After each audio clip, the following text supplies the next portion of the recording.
దేవుని వాక్యంలో నుండి మరి ఫలించుటలో సాగాలని ఆశించే మనము దేవుని నుండి మరి గొప్ప కార్యాలు పొందుకోవాలంటే మనం ఏం చేయాలో దేవుని లేఖన భాగంలో నుండి మనం ధ్యానించుకుందాం. లూకాసు వార్త 5వ అధ్యాయము, లూకాసు వార్త 5వ అధ్యాయము మొదటి నుండి కొన్ని వచనాలు మార్చి చదువుకుందాం. లూకాసు వార్త 5వ అధ్యాయము మొదటి వచనం నుండి 7వ వచనం వరకు మార్చి చదువుకుందాం. జన సమూహము దేవుని వాక్యము వినుచు ఆయన మీద పడుచుండగా ఆయన గెన్నేసరతు సరస్సు తీరమున నిలిచి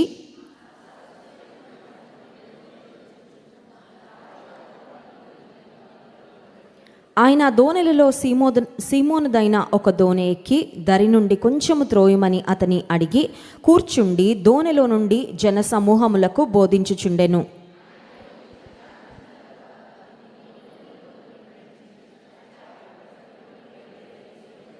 సీమోను ఏలినవాడా, రాత్రి అంతయు మేము ప్రయాసపడితిమి కానీ మాకేమీ దొరకలేదు, అయినను నీ మాట చొప్పున వలలు వేతునని ఆయనతో చెప్పెను.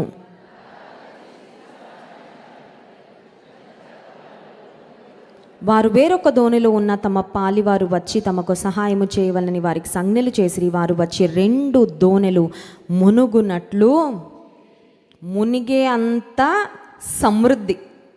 మనందరికీ సమృద్ధి అంటే ఇష్టం కదండి. మనందరికీ సమృద్ధి అంటే we all like abundance, we all expect and wait for abundance. ఏ ఒక్కరు కూడా తమ జీవితంలో కొరతలతో ఇక జీవితం అంతా ఒకటే స్థితిలో ఉండాలి అని ఎవరం కూడా కోరుకోము. అలాగని కొరతలు లేకుండా మన జీవితాలు ఉండవు. కొరతలు ఆయా సమయాలలో ఆయా విధానాల్లో మనం ఎక్స్పీరియన్స్ చేస్తూనే ఉంటాం. We all experience lack in life. లేకపోవడము, కొరత అనేది మనకు తెలుసు. అది ఆహార విషయంలోనో వస్త్రాల విషయంలోనో కాకపోయినా ఏదో ఒకటి మన జీవితాల్లో కొరతలు ఉంటూనే ఉంటాయి. ఆయా విభాగాలలో ఆయా సమయాలలో we all experience lack in life. కానీ ఇక్కడ మనం చూసినట్లయితే 2 దోణెలు మునుగునట్లు అంటే అర్థం ఏంటంటే అబండెన్స్, సమృద్ధి వచ్చింది. ఎవరికి వచ్చింది అంటే పేతురుతో ఉన్నవారు సమృద్ధిని పొందుకున్నారు. What are the keys to experience the abundance from God? దేవుడిచ్చే సమృద్ధిని అనుభవపూర్వకంగా పొందుకోవాలంటే దాని యొక్క తాళపు చెవులు ఏంటో దేవుని లేఖన భాగంలో నుంచి ఈరోజు మనం ధ్యానం చేసుకుందాం. యేసుక్రీస్తు ప్రభువారు గెన్నేసరతు అనే సరస్సు తీరమునున్నారు. ఆయన పేతురు దోణెను ఎక్కి ఆ దోణెను కొంచెం లోపలికి త్రోయమని చెప్పి ఆ దోణెలో కూర్చుండి జన సమూహానికి ఆయన మాటలు బోధించినట్లుగా, జీవపు మాటలు ప్రకటించినట్లుగా మనం చూస్తున్నాం. పేతురు తన పనిలో తను నిమగ్నమై ఉన్నాడు. కానీ యేసయ్య వచ్చి తన దోణెను అడగగానే పేతురు ఏం చేశాడంటే, తీసుకోనాయనా, నీకంటే నాకేం ఎక్కువ. చాలాసార్లు మన దగ్గర అన్నీ ఉంటాయి, కానీ దేవుడికి ఇవ్వడానికి మాత్రం మనకి కొన్నిసార్లు మనసు ఉండదు, కొన్నిసార్లు సమయము ఉండదు. కొన్నిసార్లు అనుకుంటాం ఇప్పుడే చేయాలంటే ఎప్పుడైనా చేయొచ్చులే అని ఎప్పటికీ చేయకుండా ఉండిపోతాం. తెలుసా అండి? కొన్ని చాలా చిన్న విషయాలే, కొన్ని దేవుని కొరకు మనం చాలా సులువుగా చేయగలం. ఎందుకంటే దేవుడు మనకిచ్చిన సామర్థ్యం వలన కానీ, దేవుడు మనకిచ్చిన అనుకూలత కానీ, దేవుడు మనకిచ్చిన ఆశీర్వాదం వల్ల కానీ ఆయన కొరకు ఉపయోగపడడము పెద్ద కష్టం కాదు. కానీ కొన్నిసార్లు మనం ఏం చేస్తూ ఉంటాం, ఇప్పుడు అర్జెంట్ పనులు చాలా ఉన్నాయి కదా నాకు, అవన్నీ చేసుకొని దేవుని కార్యాల కొరకు తర్వాత నేను ఉపయోగపడొచ్చులే అని కొన్నిసార్లు వాయిదాలు వేస్తుంటాం. మరికొన్నిసార్లు మనలో ఉన్న అశ్రద్ధ, ఆ తర్వాత కొన్నిసార్లు ఏంటంటే దాన్ని గురించినంత శ్రద్ధ లేకపోవడం వల్ల మనం దేవుని కొరకు వాడబడలేని అనుభవాలు మన జీవితంలో ఉంటాయి. పేతురు దోణిని యేసయ్య ఎక్కగానే పేతురు యేసయ్య కొరకు తన దోణిని ఇచ్చిన తర్వాత యేసయ్య ఆ దోణిని ఉపయోగించుకొని బహుజన సమూహానికి ఆయన మరి శ్రేష్టమైన పరలోకపు రాజ్య సంగతులు, మరి దేవుని రాజ్య సంగతులు బోధించిన తర్వాత ఇప్పుడు యేసయ్య సీమోనుతో చెప్పిన మాట ఏంటంటే 4వ వచనం, ఆయన బోధించుట చాలించిన తరువాత. యేసయ్య ఎంత గొప్ప మరి దేవుడు అంటే కేవలం ఆత్మీయ ఆహారం పెట్టి వదిలిపెట్టలేదు, శారీరక ఆహారం కూడా ఆయన దయచేశాడండి. స్తోత్రం చెప్దాం. హల్లెలూయా. He not just takes care of our spirit but he also cares about our body. దేవుడు కేవలం మన ఆత్మీయ జీవితాన్ని గురించి, మనం ఆత్మీయంగా బలంగా ఉన్నామా లేదా దాని ఒక్కదాని గురించే ఆయన శ్రద్ధ వహించేవాడు కాదు. కానీ ఆయనకు దగ్గరగా జీవిస్తూ ఆయనను ఘనపరుస్తూ సాగే వారి జీవితంలో మన భౌతిక అవసరతలు కూడా ఆయన తీర్చే దేవుడు. ఇప్పుడు పేతురు ఏమి యేసయ్యను అడగలేదు. అయ్యా కొంచెం నా దోణెను నువ్వు ఎలాగో ఎక్కావు కాబట్టి యేసయ్య నువ్వు చేపలతో నింపు అని అడిగాడండి? అడగలేదు. కానీ యేసయ్య ఒకటి నిర్ణయించుకున్నారు, ఏమనంటే ఈ దోణిలో నాకు చోటిచ్చిన పేతురును నేను ఎలా అయినా ఆశీర్వదించే వెళ్తానని. ఒకసారి స్తోత్రం చెప్దాం, హల్లెలూయా. యేసయ్యకు తమ జీవితంలో చోటిచ్చిన వారిని ఆయన నింపకుండా వెళ్ళడండి. ఆయన సమృద్ధిని ఇవ్వకుండా ఖాళీ బ్రతుకులుగా, ఖాళీ హృదయాలుగా మిగిల్చే దేవుడు ఎన్నటికీ కూడా కాదు. నువ్వు ఇష్టపూర్వకంగా యేసయ్యని నీ హృదయంలోకి చేర్చుకో. ఇష్టపూర్వకంగా, హృదయపూర్వకంగా యేసయ్యని నీ జీవితంలోకి ఆహ్వానించి ఆయనకు ఒక ఉన్నతమైన స్థానాన్ని, మొదటి స్థానాన్ని ఇచ్చి చూడు, అంతే. ఆ తర్వాత జరిగే అద్భుతాలన్నీ దే విల్ ఫాలో ఆటోమేటికలీ. అందుకే మన సంఘంలో ఎక్కువ ఒక మాట చెప్తా ఉంటాం, ఏమనంటే యేసయ్య వెంట వెళ్తే ఆశీర్వాదాలు మన వెంట వస్తాయి. స్తోత్రం చెప్దాం, హల్లెలూయా. లోకస్తులు చేసే పని ఏంటంటే ఆశీర్వాదాల వెంట పరిగెడతా ఉంటారు. డబ్బు వెంట పరిగెడతారు, ఘనత వెంట పరిగెడతారు, పేరు ప్రఖ్యాతల వెంట పరిగెడతారు. ఇది కావాలి, అది కావాలని వాటి వెంట పరిగెడుతూ ఉంటారు. కొన్నిసార్లు అవి ఇంకా ఇంకా ఇంకా ఇంకా దూరం వెళ్ళిపోతూ ఉంటాయి. సో వారు వేటి వెనకాల పరిగెడుతున్నారో వాటిని పోగొట్టుకుంటారు, దేవుని కూడా పోగొట్టుకుంటారు. దేవుని యందు ఎదగలేని స్థితిలో మిగిలిపోతారు.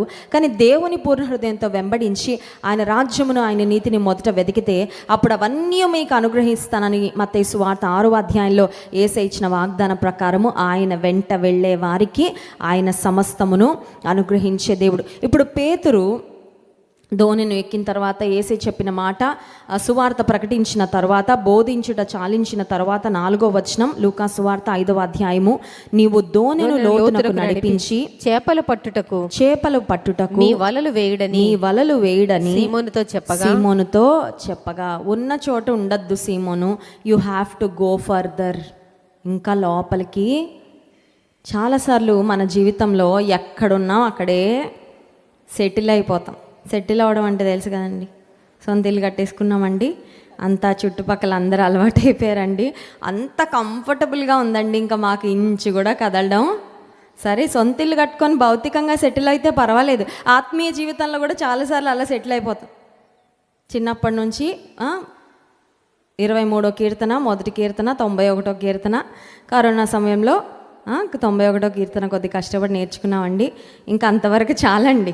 ఆత్మీయ జీవితంలో నేను పొందుకున్న ఆత్మీయమైన జ్ఞానం అంతవరకు. టిఫిన్ అప్పుడు, లంచ్ అప్పుడు, డిన్నర్ అప్పుడు ప్రార్థన చేసుకుంటాను. ఇంట్లోంచి అడుగు బయటకు వేసేటప్పుడు ఏ యాక్సిడెంట్లు జరగకూడదని ప్రార్థన చేసుకుంటాను. రాత్రి పడుకునే ముందు ఏ పీడకలలు రాకూడదని ప్రార్థన చేసుకుంటా. ఇంకా అక్కడ సెటిల్ అయ్యానండి, అంతే. ఎక్కడ సెటిల్ అయ్యాం? ఆ ప్రార్థనలు అంతవరకు, దేవుని వాక్యపు జ్ఞానంలో ఎదుగుట అంతవరకే, కొంతవరకే.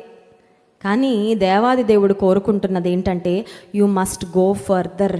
ఇంకా నువ్వు లోతుకి దేవునితో నువ్వు ఇప్పటి వరకు నడిచిన నడకతో సంతృప్తి పడద్దు. నువ్వు నేర్చుకున్న విషయాలతో నాకు అంత వచ్చు అని అనుకోవద్దు.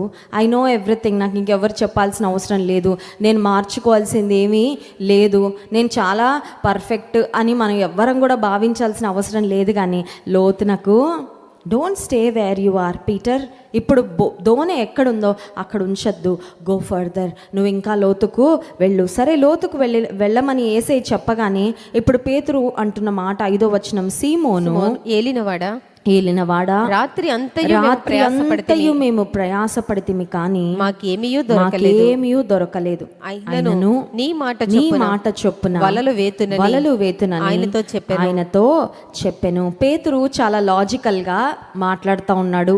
పేతురు వాస్తవాలు మాట్లాడుతున్నాడండి. Peter was speaking facts. కొన్నిసార్లు మన కళ్ళ ముందు కనబడే వాస్తవాలు ఎట్లా ఉంటాయంటే ఒక అద్భుతం జరగడము అసంభవము. రాత్రంతా ప్రయాసపడితే పడని చేపలు ఇప్పుడు ఎలా పడతాయి?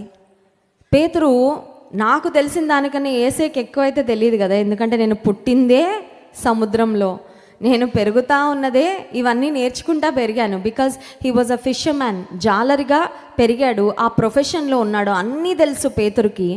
కానీ పేతురు ఒకటి చేశాడండి, నీ మాట చొప్పున, నా లాజిక్ నేను ప్రక్కన పెడతాను దేవా, నా థింకింగ్ నేను ప్రక్కన పెడతాను.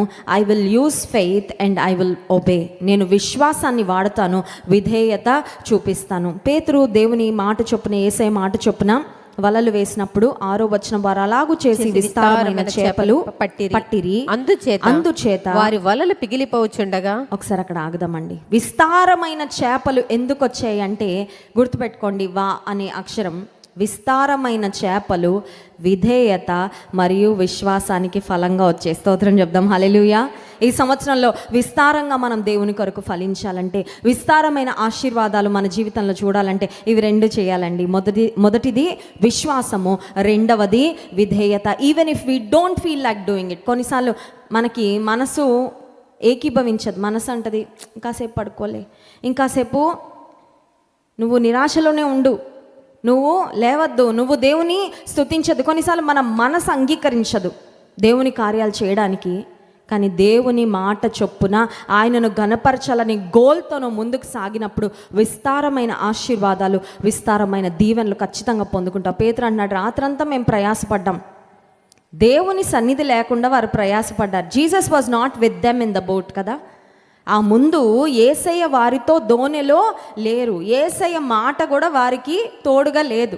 కానీ యేసయ్య దోణిలోకి వచ్చి యేసయ్య మాట వారి విషయంలో ప్రకటించబడినప్పుడు ఆయన మాట, ఆయన సన్నిధి, విస్తారమైన దీవెనలు పేతురు పొందుకోవడానికి ఆస్కారము అయింది.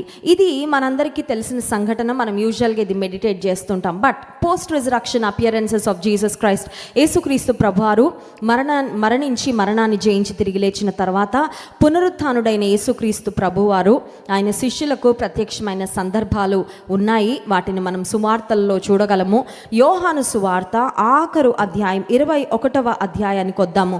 యేసయ్య తన శిష్యులకు మరణించి మరణాన్ని జయించి తిరిగి లేచిన తర్వాత ప్రత్యక్షమైన సందర్భం. 3వ వచనం, సీమోను పేతురు నేను చేపలు పట్టబోదునని వారితో అనగా వారు మేమును నీతో కూడా వచ్చేదమనిరి. వారు వెళ్ళి దోణి ఎక్కిరి కానీ ఆ రాత్రి ఏమీ పట్టలేదు. ఇది చదివితే లూకా సువార్త 5వ అధ్యాయంలో జరిగిన దానికి this is like a mirror incident. అక్కడ జరిగిన దానికి ఇక్కడ జరిగిన దానికి చాలా దగ్గర సంబంధం. అక్కడ పేతురున్నాడు, ఇక్కడ పేతురున్నాడు.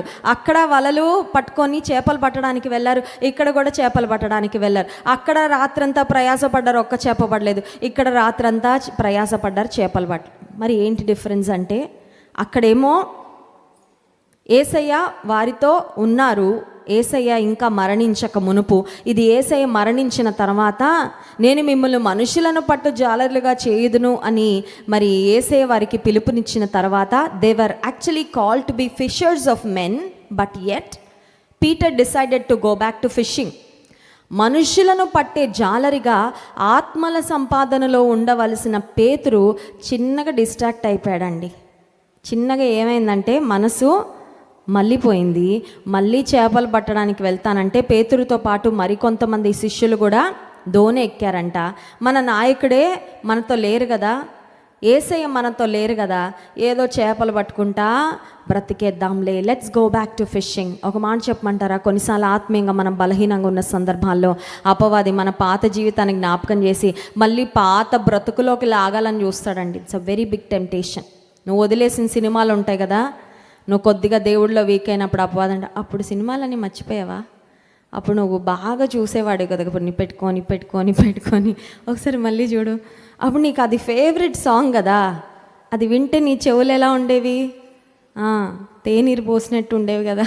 మరి నువ్వు వినట్లేదేంటి, ఓన్లీ యేసయ్య పాటలే వింటున్నావా? ఒక్కసారి విను, పర్వాలేదు. The devil will try to pull us back. అపవాది ఎప్పుడు మనం వెనక్కి లాగాలనే వాడి ప్రయత్నం అండి. గడిచిన వారంలో ఒక యవనస్త్రాలు కౌన్సిలింగ్ చేస్తూ ఉంటే ఆ చెల్లెమ్మ చెప్తుంది, దేవుడికి దూరంగా వెళ్ళానక్క. ఏంటమ్మా ఏం దూరంగా వెళ్ళామంటే, కొంచెం మూవీస్ చూస్తానక్క, నా బలహీనత అది. ఏం చూస్తావమ్మా మూవీస్ అంటే, హారర్ మూవీస్ అంట. ఏ మూవీస్ అండి? హారరు, భూతాలు, భూత వైద్యులు, మంత్రాలు, చీకటి.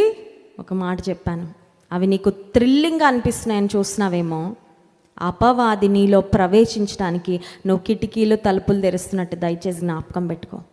అపవాది చిన్నగా కాలు పెడతాడు, foothold, and then he will take a strong hold. నీ లోపలికి నువ్వు ప్రవేశించడానికి చిన్న అవకాశం చాలా అంతే. వచ్చి ఒక కాలు పెడతాడు, ఆ తర్వాత మొత్తానికి వచ్చి నిన్ను అమాంతంగా control he will take over అంతే. ఆ తర్వాత దురాత్మ శక్తుల చేత పీడించబడతా ఉంటావు, నీకు ప్రార్థన అంటే ఆసక్తి ఉండదు. అవన్నీ ఎందుకు జరిగాయంటే ఏదో థ్రిల్లర్ చూడాలి, ఏదో చూడాలని నువ్వు మొదలుపెట్టావే, ఆ అలవాటే నిన్ను దేవుడికి చాలా దూరంగా చేస్తుంది. జాగ్రత్త. ఎందుకు చెప్తున్నానంటే ఈ మాట, దేవుని వద్దకు రాకముందు, రక్షణ పొందకముందు నువ్వేవి విడిచిపెట్టావో వాటికి నువ్వు కంప్లీట్గా స్వస్తి. Don't ever look back. ఎప్పుడు వెనక్కి తిరిగి చూడొద్దు. వెనుక తిరిగి చూసావంటే నీ విశ్వాస జీవితంలో ఖచ్చితంగా నువ్వు ఓడిపోతావు, నువ్వు పడిపోతావు. ఇప్పుడు పేతురు తిరిగి చేపలు పడదామని పడవ ఎక్కాడు, దోణి ఎక్కాడు. అతనితో పాటు కొంతమంది శిష్యులు వచ్చారు. ఆ రాత్రంతా ప్రయాసపడ్డారంట, ఏమీ దొరకలేదంట. ఉదయాన 4వ వచనం 21వ అధ్యాయం, సూర్యోదయం అగుచుండగా యేసు ధరిని నిల్చెను. అయితే ఆయన యేసు అని శిష్యులు గుర్తుపట్టలేదు. యేసు పిల్లలారా భోజనమునకు మీ యొద్ద ఏమైనా ఉన్నదా అని వారిని అడగగా యేసయ్య యొక్క ప్రేమ గొప్ప ప్రేమ అండి. ఒకసారి స్తోత్రం చెప్దాం. హల్లెలూయా. వారు ఆయనను గుర్తుపట్టలేదు, కానీ ఆయనకు వారి పట్ల ఉన్న ప్రేమ కొంచెమైనా మారలేదు. అపనమ్మకస్తులుగా ఉన్నారా మీరు? నన్ను అప్పుడే మర్చిపోయారా? నేను మీకు ఇచ్చిన పిలుపు మర్చిపోయారా? నేను మీకు అప్పగించిన పని మర్చిపోయారా? నేను మీ మీద పెట్టిన బాధ్యత మర్చిపోయారా అని శిష్యులని ముందు ఏం చేసి ఉండాలంటే గద్దించి, మన పిల్లలు ఏదైనా తప్పు చేస్తున్నారు అనుకోండి, ఆయన ముందు బిర్యానీ తిన్నాక అప్పుడు మాట్లాడతాను, కౌన్సిలింగ్ ఇస్తాను అంటామా? ఒక్కటి ఇస్తాం ఫస్ట్, అది తిన్నాక ఇది పెడతాం, ఫుడ్ పెడతాం, అంతే కదండి. పిల్లలు మనకి ఇష్టం లేని పనులు చేస్తూ ఉంటే ముందు వారికి క్రమశిక్షణ చేసి బుద్ధి చెప్పి అప్పుడు వారి గ్రహింపు వచ్చాక ఇప్పుడు ఏదో ఒకటి ప్రేమతో వారిని మళ్ళీ బుజ్జగిస్తాం. కానీ యేసయ్య మనలాంటి ఆయన కాదండి. ఆయన నుండి మనం చాలా నేర్చుకోవాలి. He is not like us. మనుషుల్లాంటి మనస్తత్వం కాదు ఆయనది. ప్రేమ కలిగిన యేసయ్య వారిని ఏమని పిలుస్తూ ఉన్నారంటే, పిల్లలారా భోజనానికి ఏమైనా వాళ్ళ దగ్గర ఏం లేదని ఆయనకు తెలుసు. ఇప్పుడు యేసయ్య దోణి ఎక్కిన తర్వాత ఆయన ఏం చేశారో చూడండి. లేదని వారు ఆయనతో చెప్పిరి. అప్పుడు ఆయన దోణి కుడి ప్రక్కన వలవేయుడి మీకు దొరుకునని చెప్పాను కనుక వారు అలాగు వేయగా. ఒకసారి అక్కడ ఆగుదాం. Did Jesus stop guiding them? వారు యేసయ్యను వెంబడించటము బ్రేక్ వచ్చింది, కానీ యేసయ్య వారికి గైడెన్స్ ఇవ్వడం ఆగిందా? ఆగలేదు. యేసయ్య వారిని ప్రేమించటం ఆగిందా? లేదు.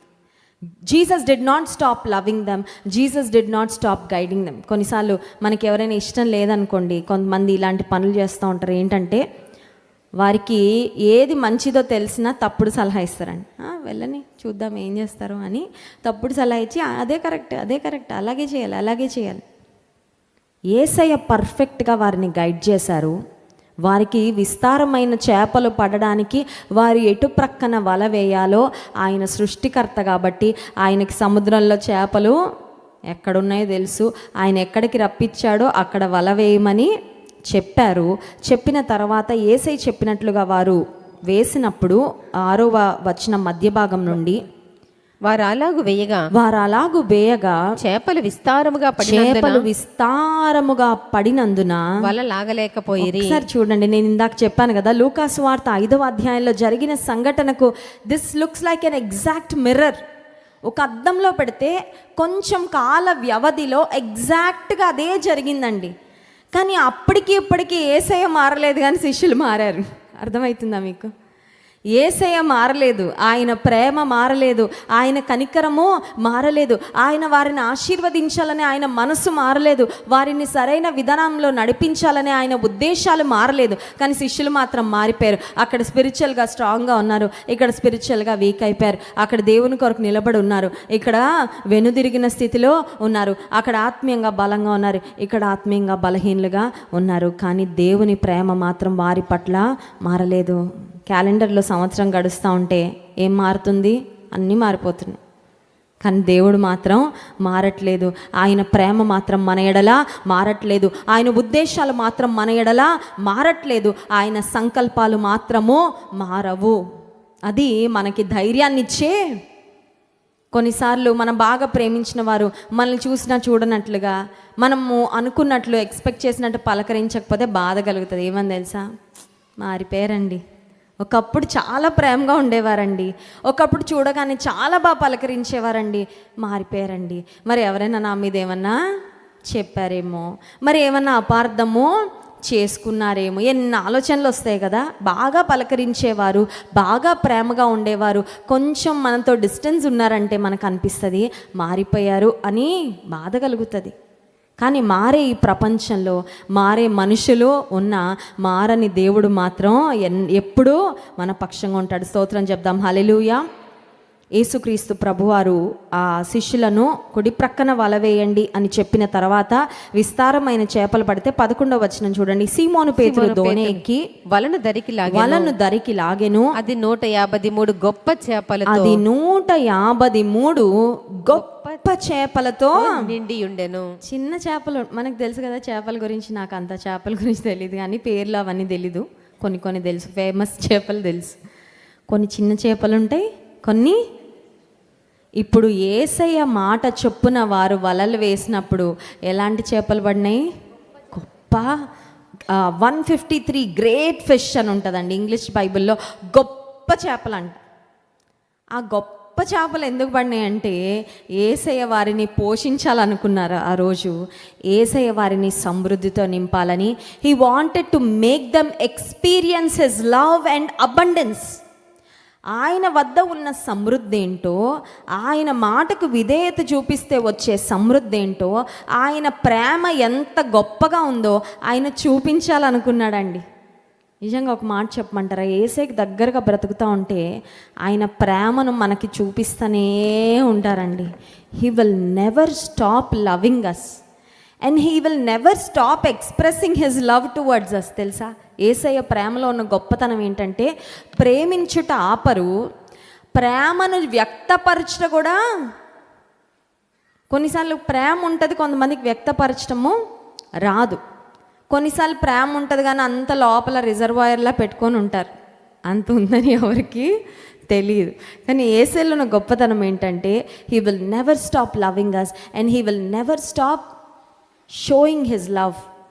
He will always make us experience his love. నిజంగా ఆయన దగ్గరగా ఉంటే ఆయన ప్రేమను అనుభవపూర్వకంగా మన జీవితంలో మనకి ఎప్పుడు అవసరమో అప్పుడు చూపిస్తూనే ఉంటారు.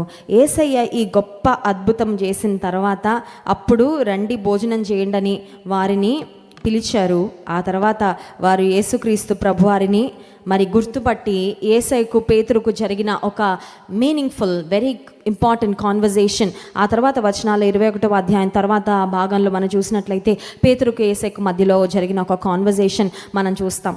ఇందాక లూకా సువార్త 5వ అధ్యాయంలో, యోహాను సువార్త 21వ అధ్యాయంలో మనం నేర్చుకోవాల్సిన ఒక ప్రాముఖ్యమైన అంశం ఒకటే ఏంటదంటే దేవుని సన్నిధి ప్లస్ నీ విధేయత, నీ విశ్వాసము నీ జీవితంలో విస్తారమైన ఫలమును, విస్తారమైన ఆశీర్వాదాలను పొందుకోవడానికి ఖచ్చితంగా నీకు ఉపయోగపడుతుంది. That is the secret. తాళపు చెవి అదే.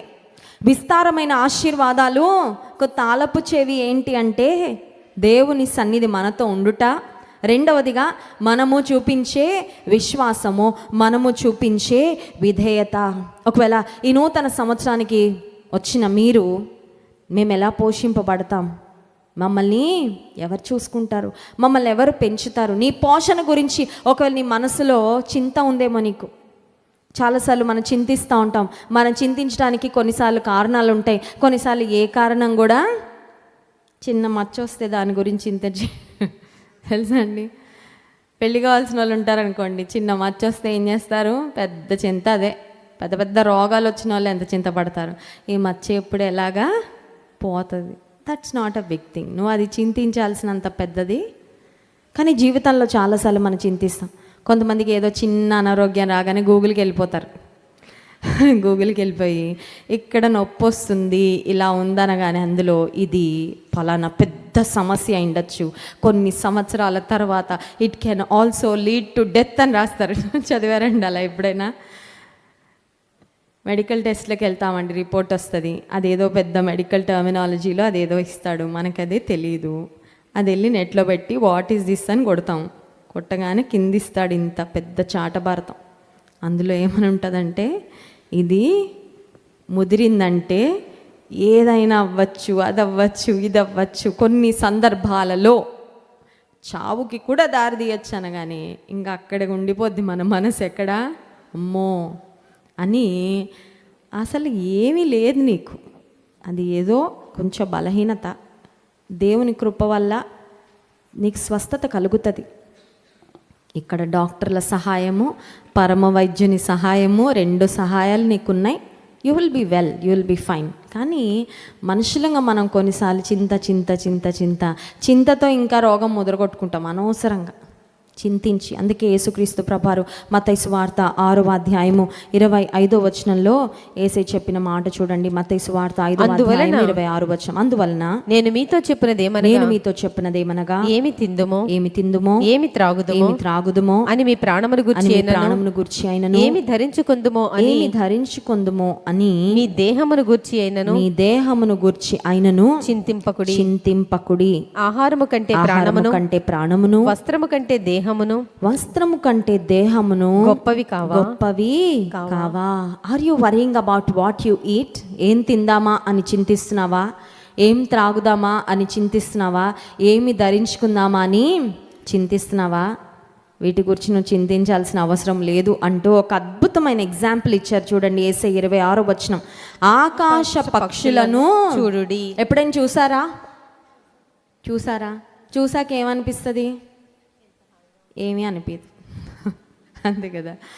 ఆకాశ పక్షులను చూడడానికి సృష్టితో సమయం గడిపే టైం ఎవరికి ఉంటుందండి? ఎంతసేపు ఇళ్లల్లో, అపార్ట్మెంట్లో ఫ్యాన్ల కింద ఒక ఫ్రెష్ ఎయిర్ పీల్చుకోవడానికి కూడా అంత సమయం కానీ ఉండట్లేదు. మరి పాతకాలంలో చక్కగా మనం అరుగులు, మంచాలు, మిద్దెల మీదకి వేసుకొని అది వేరే లైఫ్. ఇప్పుడు ఆ లైఫ్ చాలామందికి ఆకాశ పక్షులు చూసినా ఏమో, అసలు ఆ పిచ్చుకలు కూడా అంతరించిపోతున్నాయి కదా. స్పారోస్ కూడా మనకు కనబడట్లేదు, ఇంతకుముందు కనబడినట్లు. పీజన్స్ కనబడుతూ ఉంటాయి, కాకులు కొద్దిగా ఎక్కువ పలకరిస్తూ ఉంటాయి. అవి చూసినప్పుడు మా కిచెన్లోకి ఎప్పుడు వస్తాయని తలుపులు కిటికీలు వేసుకోవడం, మా డైనింగ్ టేబుల్ మీదకి వస్తాయేమో అని కాపాడుకోవడం తప్ప వాటిని చూసి మనం ఇన్స్పైర్ అయ్యేది ఏమీ ఉండదు. But when we look at the creation we must get inspired. సృష్టిని చూసినప్పుడు సృష్టికర్తను జ్ఞాపకం చేసుకోవాలి. సృష్టిని చూసినప్పుడు ఇంత అద్భుతంగా నువ్వు చేసావయ్యా, నీ జ్ఞానము ఎంత గొప్పది, ఈ సృష్టినే ఇంత అద్భుతంగా నిర్వహిస్తున్నావు, నా జీవితాన్ని కూడా నువ్వు చక్కగా నడిపిస్తావని నేను నమ్ముతున్నాను, స్తుతించాలి. అది నడుచుకుంటా వెళ్ళేటప్పుడు ఏదో ఆలోచించుకొని చింతించుకుంటా కాదండి. రోడ్డు మీద వెళ్ళేటప్పుడు చెట్లను చూసినా, లేకపోతే ఈ సృష్టిని చూసినా, సూర్యచంద్ర నక్షత్రాలను చూసినా, when you look at the sky remember the creator and give him glory. సృష్టికర్తను జ్ఞాపకం చేసుకొని ఆయనను స్తుతించడం, ఆయన గణపతి. నేను ముగిస్తున్నా.